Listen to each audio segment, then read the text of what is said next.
Good evening and welcome to what month are we in? We're in May still, aren't we? To May's webinar on Wednesday, where I am really excited to be chatting to Ruth and Al about this book here that they've written, Being Interrupted. When I was reading this book, I was thinking about a story of several years ago when I was in pastoral ministry, and I had a great assembly lined up at school for Thursday morning, and talking about the coming. In fact, it was this time of year. It was around Viking, and sadly, the night before, a bomb was detonated in Manchester, where the church I was working in was located. And all of a sudden, it interrupted what I was doing that following morning, and yet still. Being open to change, God worked through that moment and changed what I did change, but actually became an opportunity for mission in a much different way, making the most of what was a tragic and devastating situation.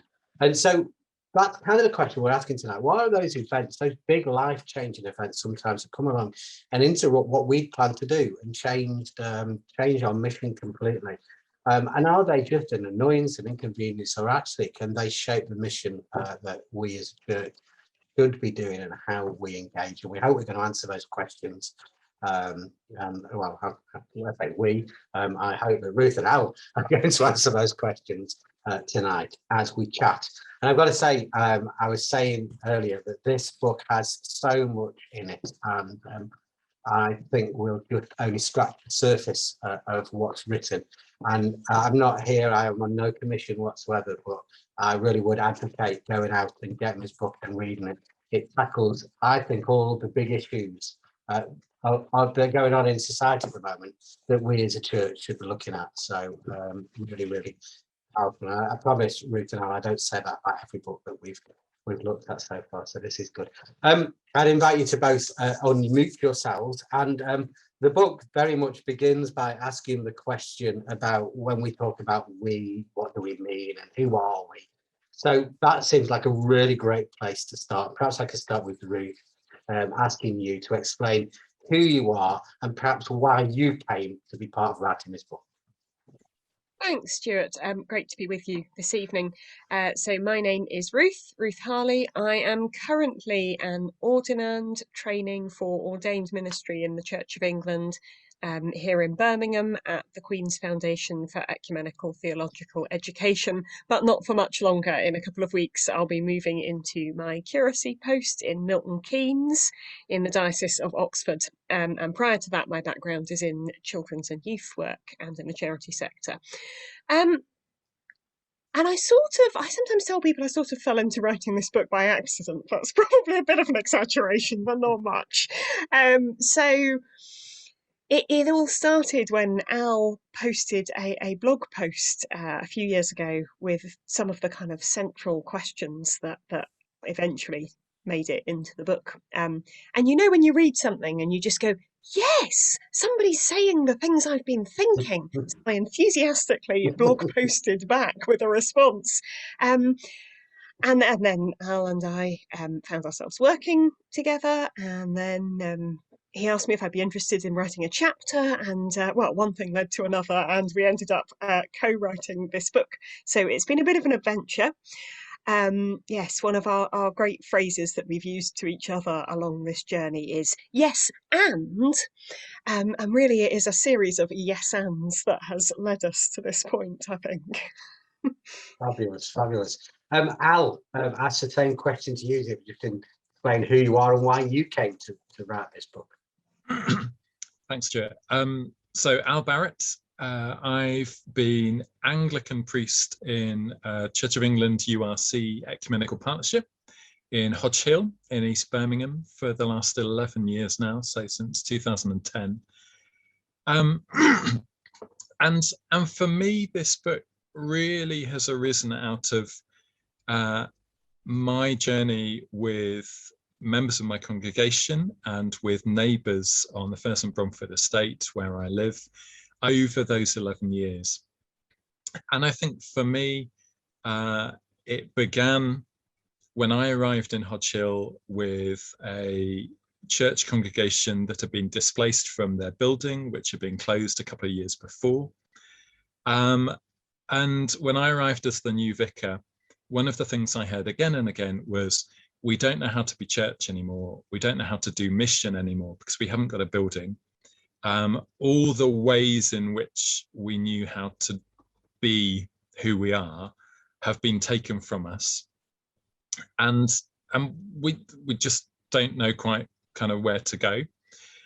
And what's been wonderfully exciting on the journey since then has been not just discovering a way of being church that's not being centered on a building, but discovering a way of engaging in what we've been able to name mission, that so often has not been about our initiatives as church, our projects, the things that we start and run and manage and then desperately try to sustain, but about discovering where our neighbours are, what gifts God has given them, what passions they have that they're wanting to bring to fruition, and the ways in which they both enrich our lives as church and as neighbours within the community, but also often challenge and stretch and redirect the ways in which we thought we might find ourselves going. And so both Ruth and I have called this an adventure plenty of times along the way. And it precisely has been that kind of adventure, that there's been no clear destination.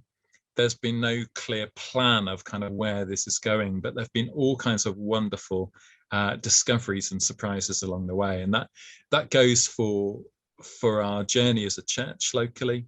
It goes for our wider community building journey locally, and it certainly goes for the journey of writing the book as well. Wow, there's so much in already the first answers that I've got to be careful because I could just go off all kinds of tangents just where we've gone tonight, but we'll see how it goes. I need to say, if anybody wants to ask a question, then please, there's a little Q&A button. They will get fed through to me. And if I don't ask the question exactly as you've asked it, maybe because it's just coming up, or I'll do my best to ask what you've asked anyway. But I've got a number of questions that I've kind of just brought up by working my way through the book. And if we go off at a tangent, then that's fine. If not, we've got a guideline. And I kind of wanted to start really in a way, picking up on what you just said, Alan. Please, I don't want to decide who answers the question, so you two can fight it out between yourselves as to who answers the question. Well, the first one, the book starts off very much by telling the story of the annual nativity that was interrupted by a direct into the chip shop, wasn't it, and changed. I love that story. So I wonder, first of all, perhaps you could share the story briefly for those who don't know it, and then what might you say to those who would perhaps argue that you shouldn't have allowed that diversion? This was about proclaiming the gospel message, and you should have stuck to the crux of where you went to. Thank you. All right. I'll tell this one as I was there, and I think Ruth wasn't on this occasion. So over a few years now on the Fairs and Bromford estate where I live, our local theatre group, which is not affiliated to the church, it's a group that's sprung up in the neighbourhood, has had various annual traditions, including the Christmas panto. But usually about a week after the Christmas panto, the theatre group have taken the lead on what we call a street nativity play. So unlike your standard nativity play, which tends to be in church, mostly performed by children, this is out on the streets of our estate, performed by adults, most of whom are from the theatre group. Some are people from the church community that aren't normally members of the theatre group that are up for joining in. Some have been wider neighbours that have come into the nativity through maybe some of the places of welcome and community lunches that happen over the course of the average week, and have just kind of had their arm twisted a bit to play a shepherd or Joseph or a wise man or an angel or whatever. So the nativity play is usually a wonderfully messy but joyful operation, and we use a number of different places around the neighbourhood for different stations along the way, and they tend to vary from year to year. But the year in question, we asked Sonny, who runs the local chip shop, to be King Herod. So towards the end of the story, as the Magi arrive in Jerusalem, they came to Sonny's chip shop and asked him if he knew where the baby Jesus was. And Sonny came out of the chip shop in his kind of long black and gold robe with his crown on his head and delivered his line about going and finding the baby and then coming back to report back to him. And then he took his crown and his robe off and said, right, everybody into the shop, free fish and chips all round, which was wonderful, except the plan, as much as there was one, was that the final stop on the journey was to get to Bethlehem at the church building this time, to be welcomed with mulled wine and mince pies that a team were already kind of warming up in the kitchen at church, and then to go into our carol service. So at this point, I kind of hastily get my phone out of my pocket, ring up the folk at church and just say, do you know what? We were planning to be with you in about 5 minutes, but it's going to be a good half an hour, I think. And people are going to be much less hungry than we thought they were. And they were fine about it. And actually, you know, that moment that turned into an act of sharing inside and outside Sonny's chip shop was just one of those God-given moments of grace and abundance. Totally unexpected, totally unengineered, an interruption to our plans, but actually a perfect illustration of what we in the book call the kingdom of God, kingdom without the G, that sense of kinship between us, that sense of sharing and abundance.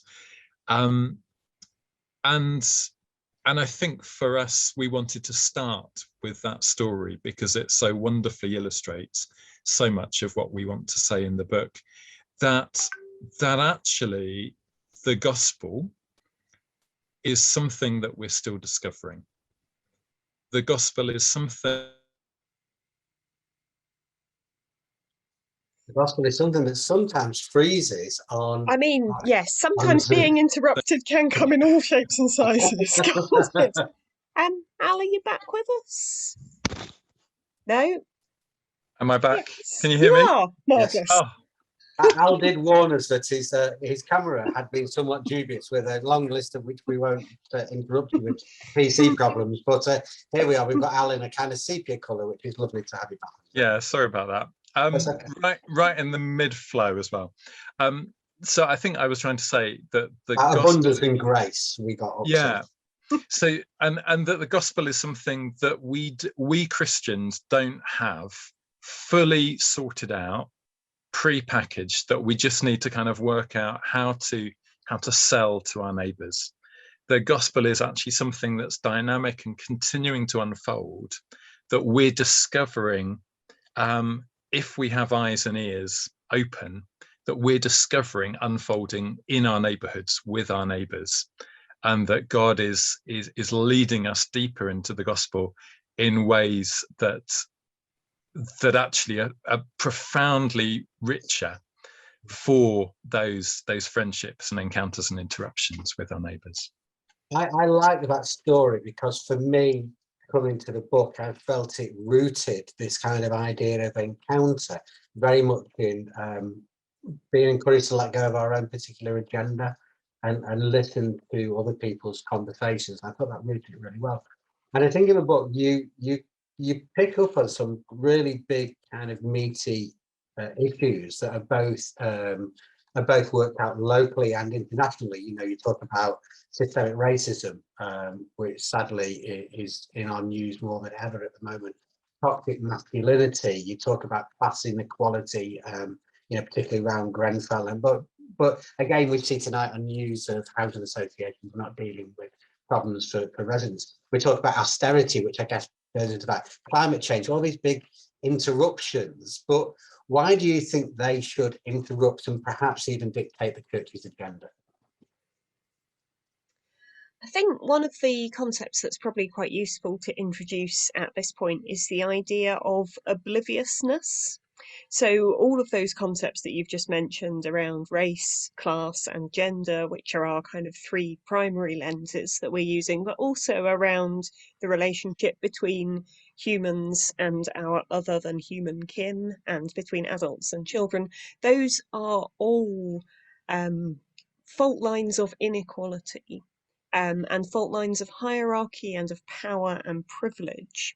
And one of the ways that they function is by those of us who inhabit a place of privilege in some or all of those dimensions being oblivious to that privilege.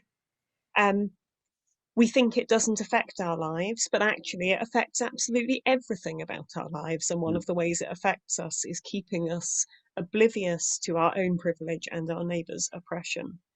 And the church, I think, one of the questions we ask is, how does that obliviousness manifest itself in the church? One of the ways we name it is as a power-related willingness to not see. And I think there are many ways in which the church colludes with that, and lots of them are tied to what in the book we name as the church's institutional anxiety. And that often is an anxiety that comes out of a sense of lack or scarcity or need, either located within the church or within our neighbours. And what we're wanting to say is, what happens if we start from a place of abundance rather than scarcity? That's one of the really big questions in the book. Lots of models of mission begin with a starting point of scarcity, either within the church in the sense that we need more people, or within our neighbours in that they need the gospel or they need us to provide for them in some way. And all of that leads us back into those kind of colonialist, patriarchal, hierarchical models of thinking that underpin those dynamics that you've named. So there's a lot tied up together there. And I think much of this does shape the way that we view mission. And I was conscious as I read through the book that actually our location, both physically in perhaps where we've grown up and where we currently live, but also in terms of our gender, our sexuality, our race, can also shape our interaction with the world. And I wonder how much you think that does shape that interaction with the world, but also how much it shapes the way that we understand the gospel and therefore how we share that as a kind of community Christian. And I think to continue Ruth's thread, if those structural inequalities of power, which most of these are, if they mean that some of us, and it tends to almost always be those on the privileged side of those inequalities, if it means that some of us are oblivious to some of what's going on in the world, to some of reality, then that means that there are, quite literally, it means that there are things that we don't see. And actually, if we're seeking the good news for our world, then it's impossible to know what that good news is if we don't know what the reality is that that good news is addressing. And so I think one of the really critical things for us about this sense of interruption is that it's an interruption into those inequalities. I'm sure if we thought about it, we've probably all been in meetings where, among even just a group of men and women, without naming any other inequalities within those, a woman has been speaking and a man has interrupted them without probably even realizing that that's what they've been doing. And so the kind of interruptions that we're talking about are not those from the people who are used to being the interrupters, but actually interruptions of people like me with multiple layers of privilege who are used to not being interrupted. And so it's precisely those kind of interruptions that come as surprises, that come as challenges, that we're saying are movements of the Holy Spirit, that we're saying are the opening up of what is closed by God. Sorry, the opening up by God of what is closed, just to be clear. And so we're saying that actually, for those who are used to being on the edges of conversations, of power, of decisions being made, of resources, it's precisely in those places where the good news is really obvious. And actually, it's precisely for people like me with multiple layers of privilege and therefore multiple layers of obliviousness that actually we might think we know what the gospel is, but we almost certainly don't. And the danger is that when we think we know what it is and we start imposing that on other people, that we often do more damage than good. So I think what we're inviting people into is to those economies of power being interrupted from the edges by the gospel, where it is known and experienced and seen much more fully. We just pick up on this, and Jess asked us a question, and he asked that we could please excuse his ignorance because he's not read the book yet. But is it written as a wake-up call for the church to discover the interruptions of life within the church, or is it more of a call to spot the interruptions in life beyond the church and call out inequality within the wider world? Great question, Jeff. Both and would be my very short answer to that. Both and for sure. And I just expand that perhaps by saying, I think perhaps we have a fuzzier approach to where the boundary of church is than many people might do. So is it within the church? Is it outside the church? Where is that boundary? That's all quite a complicated question for us. But yeah, both and for sure. I think we would hope that this would be a book that gives the church cause to reflect on how inequalities of power are manifest within the church, as well as giving us cause to reflect on what our contribution might be to wider societal conversations and actions around those inequalities beyond the church. Yeah, great question though, Jeff. Both and, I think we'd say. And I guess just kind of moving up on that, you talk about obviously one of the big things in the United Kingdom of recent has been the whole debate over Brexit. And I guess for me, my reflection being wherever people sat on which side of the debate, society feels a lot more fragmented as a result of that. And there seems to be more of a narrative of us and them. And that feels, for me, really kind of uncomfortable. Do you think the church has a missional imperative, if you like, to be part of a healing process and a kind of joining back together that which has been broken? And if so, where do you think you begin with that? Shall I start with that? Go for it. I sense I'm probably going to get about halfway through and need to broaden it with Ruth's yes ands. So in terms of the course of the book, we try and describe and do a bit of analysis of Brexit quite early on. But I think if there's any kind of response that we begin to try and formulate, actually it takes to pretty much the other end of the book, to begin to name it. And I think, it's probably worth just doing a little bit of both of these.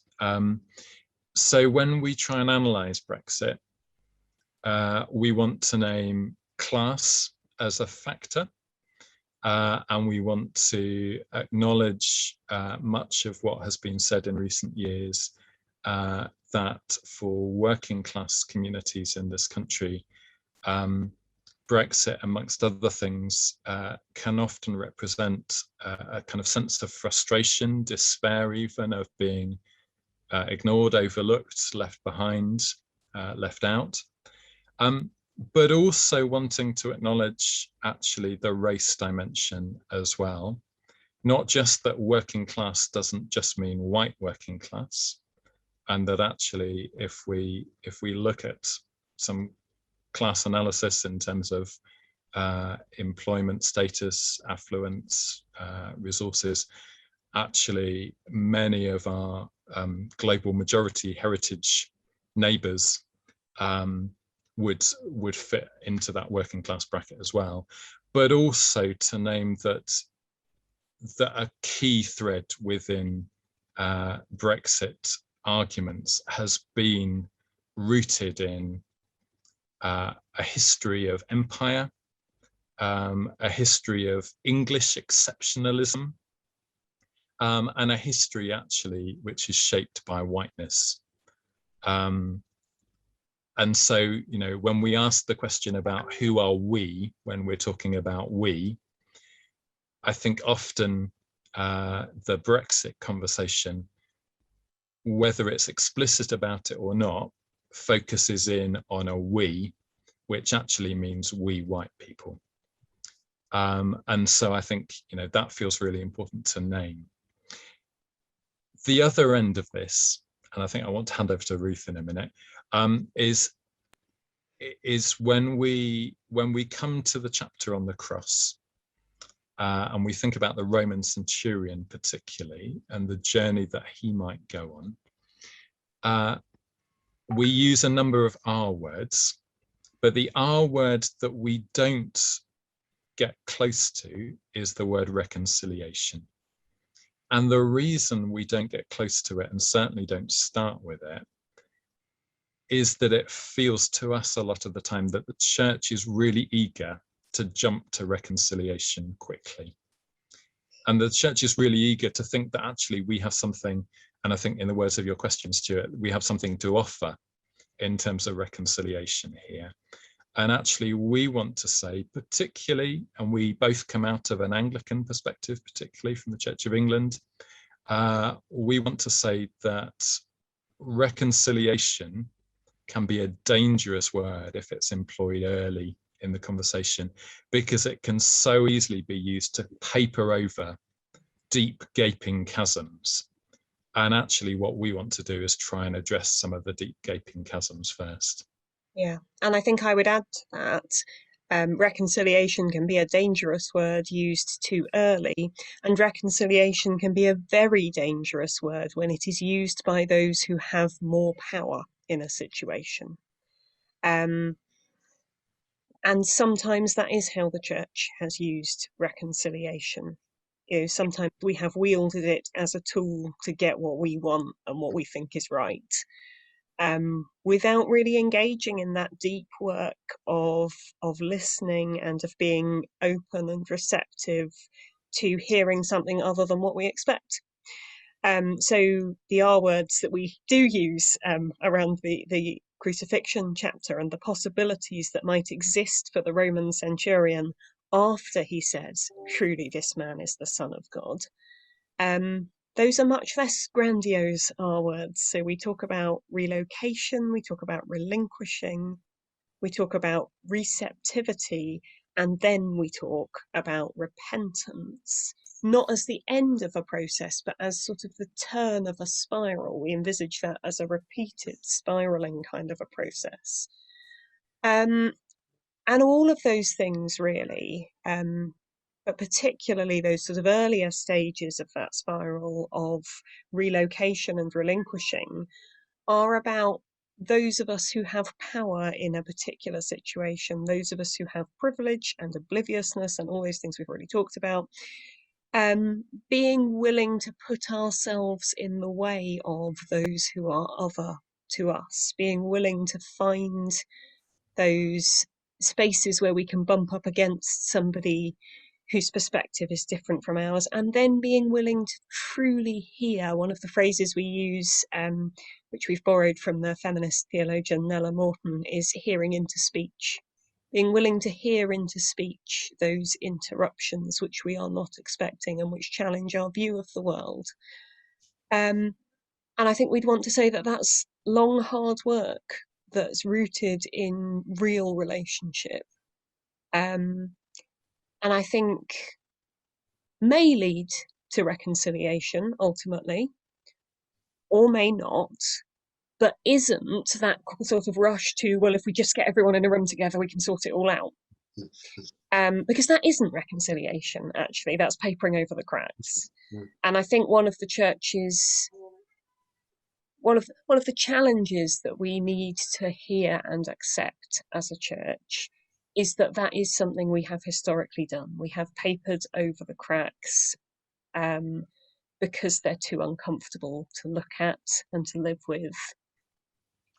And actually, there's work to be done in removing some of that paper and looking into some of those cracks and fault lines and doing the work that will really lead to transformation.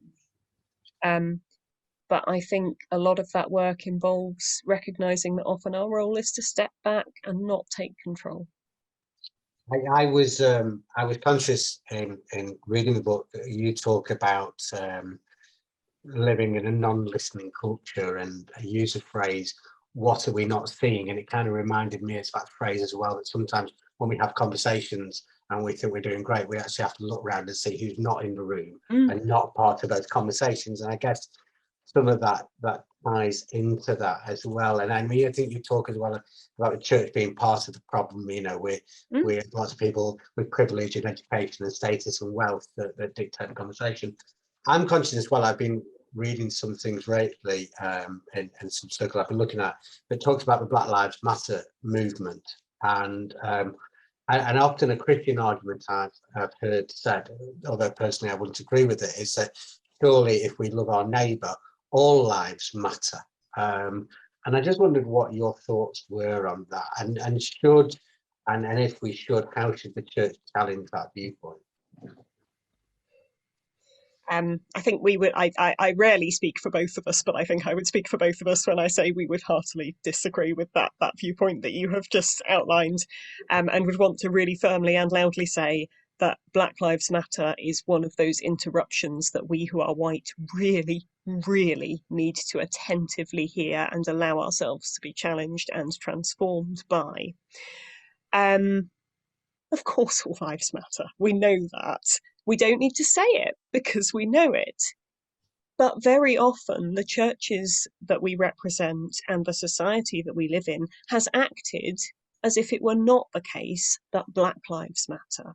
And there's something really important about paying attention to the particularity of that, because there's something important about paying attention to the particularity of individuals as God created, God imaging people, and not trying to say, oh, well, we're kind of all the same and does the difference really matter, and all those sorts of things.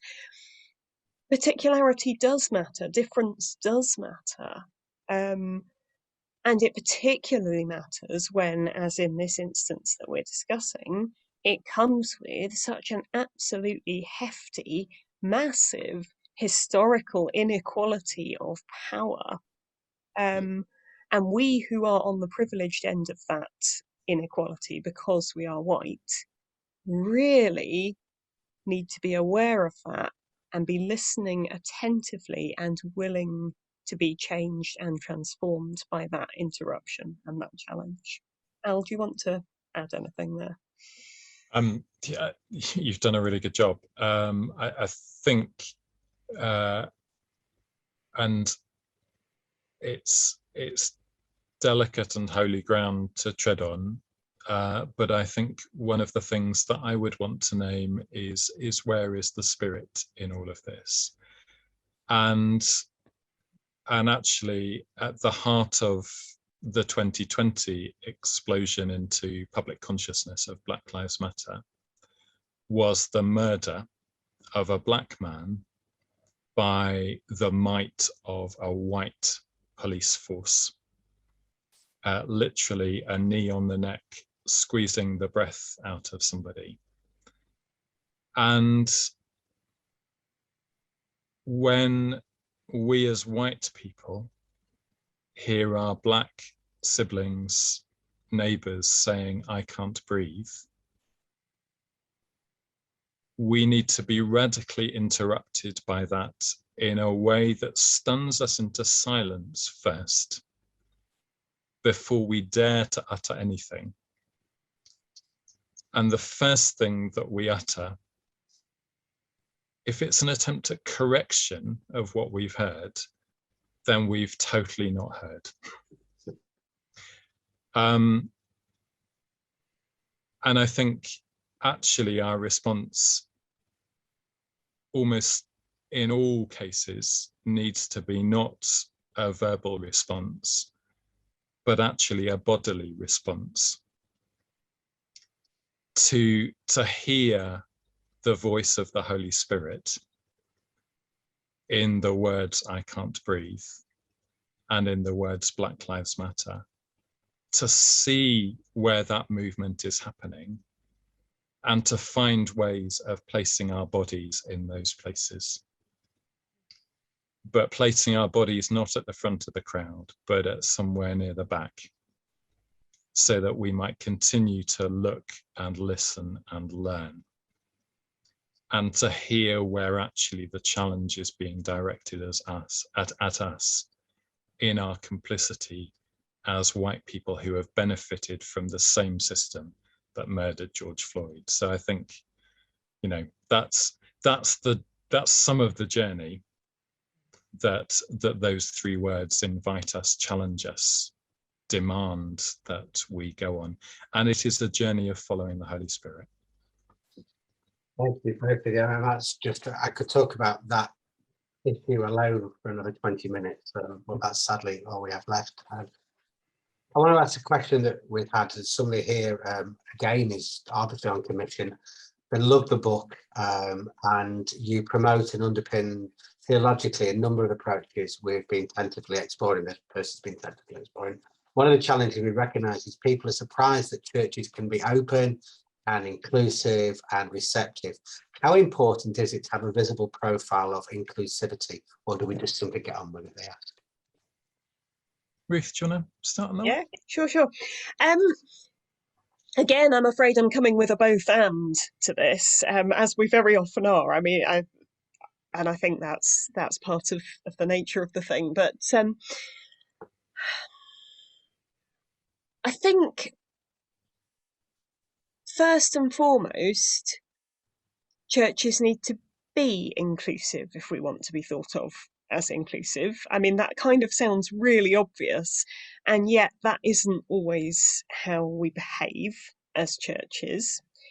And I think first and foremost, we need to maybe interrogate the word inclusive a bit. So if I am being inclusive of you, then the power still rests with me. If I am choosing to include you, then that's obviously better than choosing not to include you, but the power still rests with me. And I think what we would like to challenge people is to go a step beyond that and say, this isn't about us, the church, choosing to include them, the other people, in whatever other ways people may be other than us. This is about us who call ourselves church, recognising that God has already chosen to include all of us together. And how we express that is quite complicated. I think probably we're still working at some of the language that would help us to briefly and succinctly express that. But I think working and living in ways that express that is really important. On the other hand, I am part of a very inclusive organisation called On Fire Mission, which is a Catholic charismatic movement within the Church of England, but that's a bit by the by, really, which is a very inclusive movement. But it was only quite recently we realised we should maybe tell people that. And that has been quite an important step. So I think the first thing to do is to live it and be it and inhabit it, and also ask those questions about what we mean by inclusive and who the we is that's doing the including or that's being included, and how we're challenging those power dynamics. But yeah, it definitely is also helpful to communicate it, for sure. But how we communicate that is really important. We can't just keep saying it. We communicate it best by the way that we live. And also, I think there is a certain amount of anxiety that we need to let go of around it. You know, there's that anxiety, isn't there, of, oh, well, how will everyone know we're inclusive? How can we make sure everyone knows that? And that, again, is rooted in a desire for control, for controlling the narrative about us, which we all have that desire, of course we do.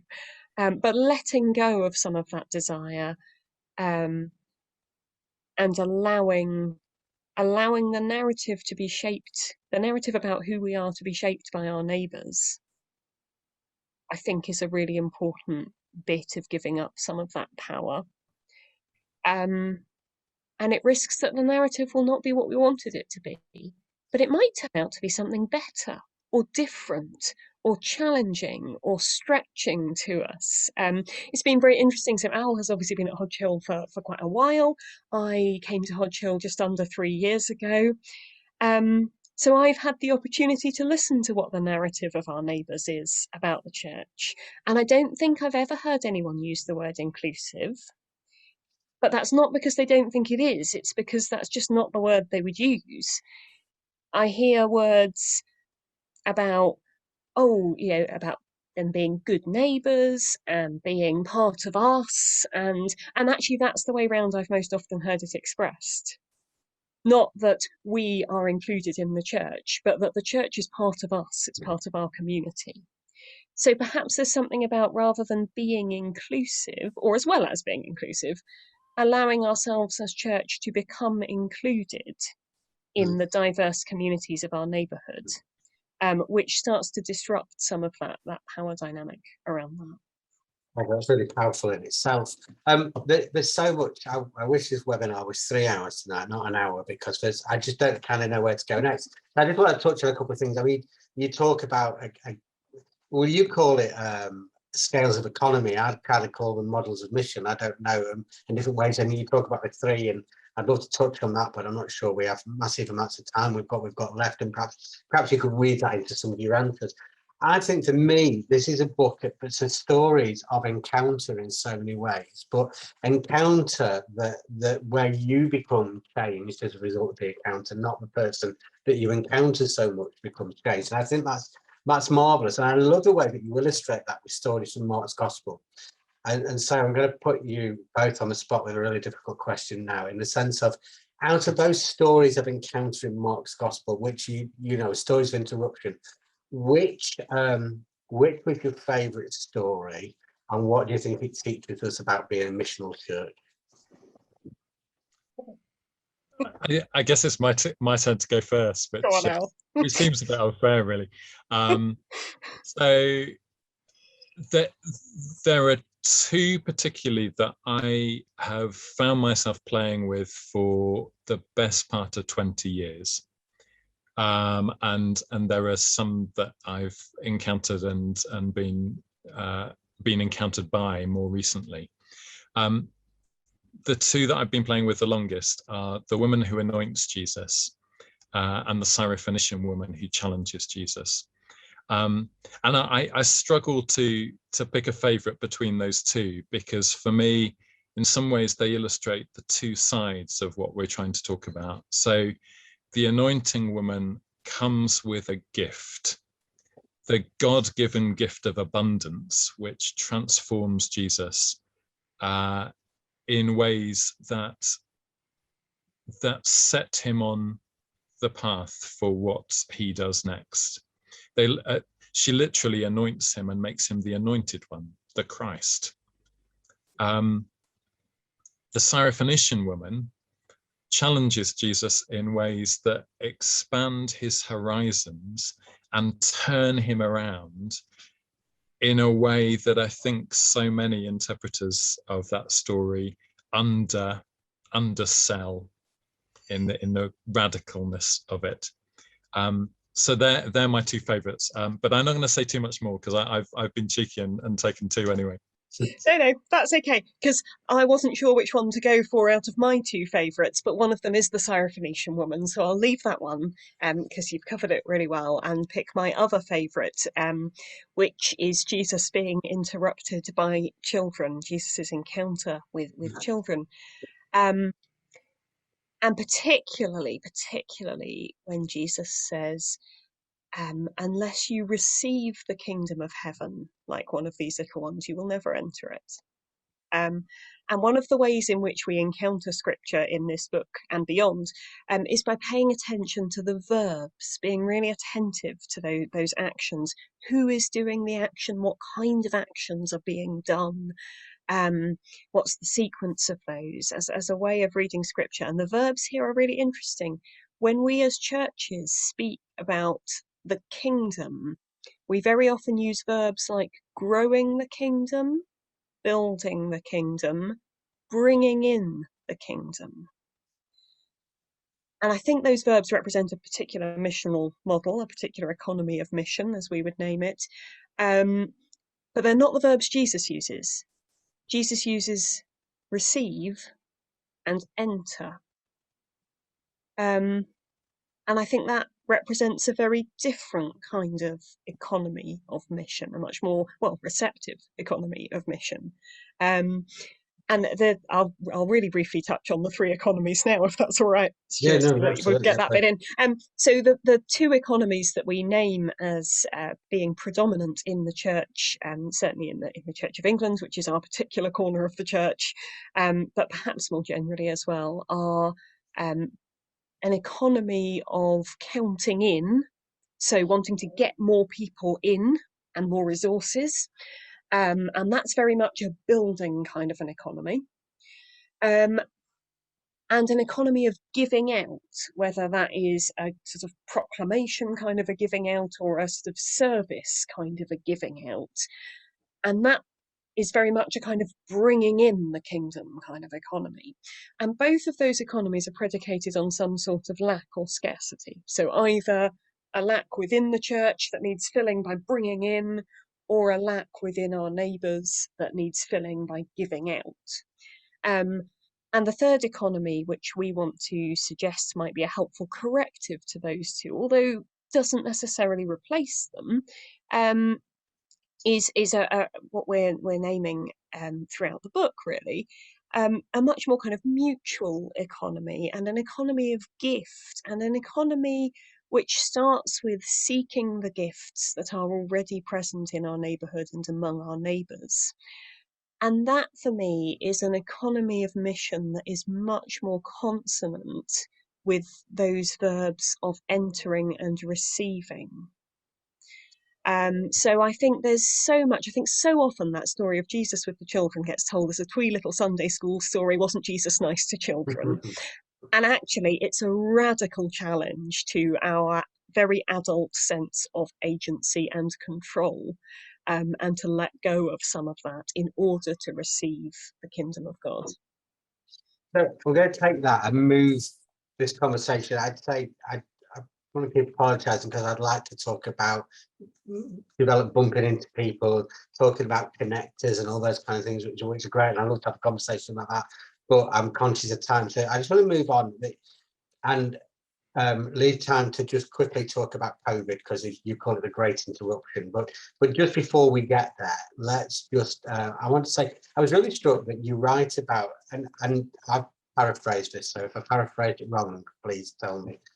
You kind of, I think you're saying that mission is less about bringing those at the edge to the centre and more about, relocating our collective attention so the places we have thought of as edges become the holy ground on which together we discover the glory of God. And I wondered whether you could share a story which demonstrates what you mean by that.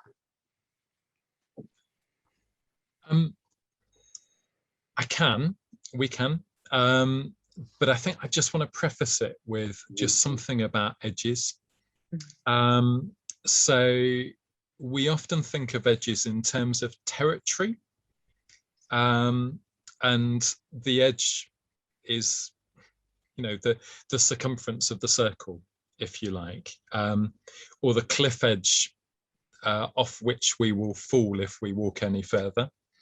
But one of the images that we want to offer in the book around edges is that of the ecotone, which is a slightly kind of technical sounding word, but it's linked to ecology, an ecosystem.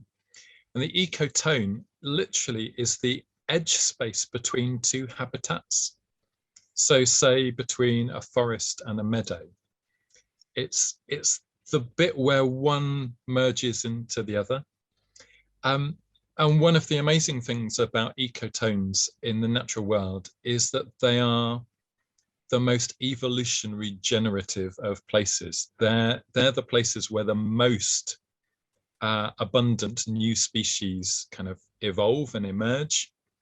They're the places that are often the most fertile with life. And so when we talk about edges, we want to acknowledge the kind of cliff edge kind of edges that people, particularly when they're marginalized, experience as places that are often profoundly dangerous. But we also want to talk about edges in terms of those ecotone spaces that are precisely spaces of encounter and of life and of abundance. And the two may well often be the same places. And so we talk about, in our neighborhood, in our community building work locally, we talk about bumping spaces. And one of the most glorious kinds of bumping space that we've discovered here has been what we call street events.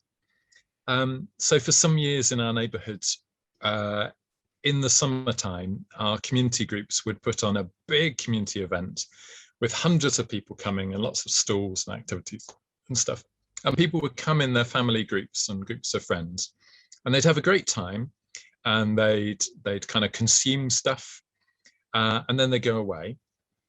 And one of the questions we started asking people towards the end of some of these events was, how many new people have you got to know by name today? And most people would not be able to list on one hand the new people they got to know by name today, which doesn't mean it was a bad event, but it means it doesn't do that thing. Our street events are focused on maybe 50 houses, maybe a cul-de-sac or a green space that's surrounded by terraces. And what we've focused on in our street events is they don't happen unless we can find a neighbour who lives in that tiny patch of our estate who's willing to be the host. And this goes back a bit to our conversation about inclusivity earlier, and who actually does the inclusion and who does the welcoming and hosting. Once we've found a local host, it's mostly them who goes and invites their neighbours to come out. And between the neighbours in this close or this green square, people will bring tables and chairs, others will bring cakes, others will bring drinks, others will be the welcomers, others will set up games maybe for the kids. And what's remarkable about these events is not just the way they almost miraculously happen, but when you ask somebody at the end of the day, how many neighbours have you got to know by name for the first time, people will list more than two hands worth of new names. It's been genuine encounter at a depth that strangers have become friends.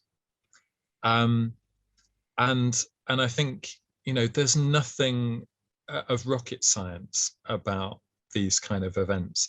but they are remarkably different to a lot of the kind of things that we think we need to put on in our communities. Yeah. And I think so I've had the experience of coming as an outsider to experience some of the local events, not just the street events, but others.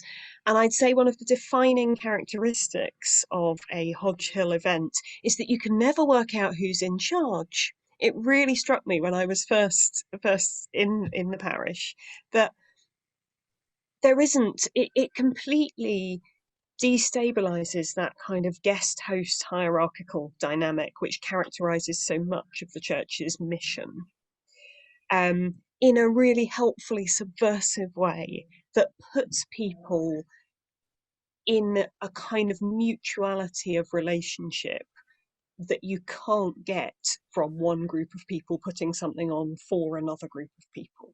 It only comes with that kind of mutuality and that kind of embodied enactment of the theological truth that we are all interdependent.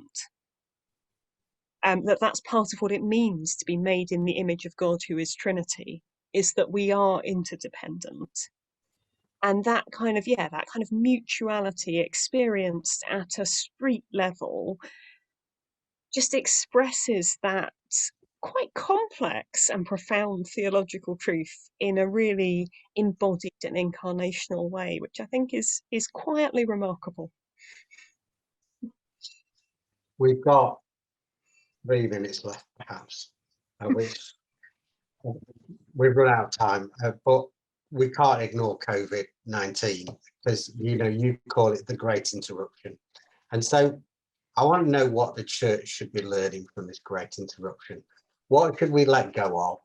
What should we hold on to? Or what should we be picking up? Shall I go first? Well,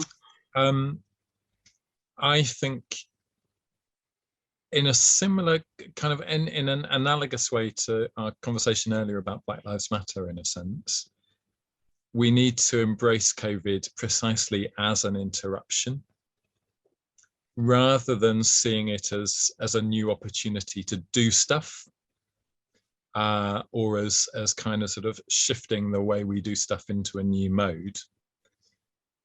We need to work out how we can pay attention to what is being revealed in this time. And actually, I suspect even at this point in May 2021, the opportunity has not yet gone for stopping and paying attention and seeing what we can notice that maybe is being revealed at the moment that we haven't seen before.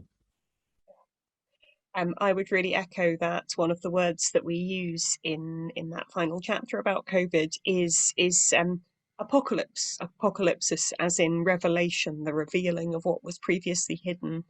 And we want to note that that is revealing to some people what was already obvious to other people. And the power dynamics there are really important. Those of us who have more privilege than others have had things revealed to us that our neighbours have known all along about the precarity of life and the interdependence of community.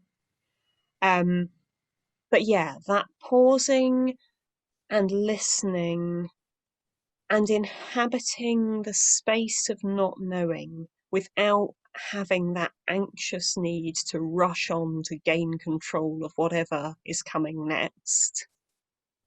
I think that's what the church is called to in this time. And, we sit here having this conversation in the days between Ascension and Pentecost. And I think about the disciples being in precisely that waiting space of everything has changed and we don't know what happens next. But being faithful in that awaiting, and that attentiveness to the Spirit. And being attentive within that to the dynamics of power and control that inevitably emerge in whatever comes next, and how we can work perhaps a bit against the grain in some of that, often by letting go, I think. I think so, yeah, something about space and waiting and listening and letting go. Ruth and Al, thank you so much for your time tonight. Please, I'm generally not commissioned, but if you've not read it, go and buy it, go and borrow it, go and take it from somewhere.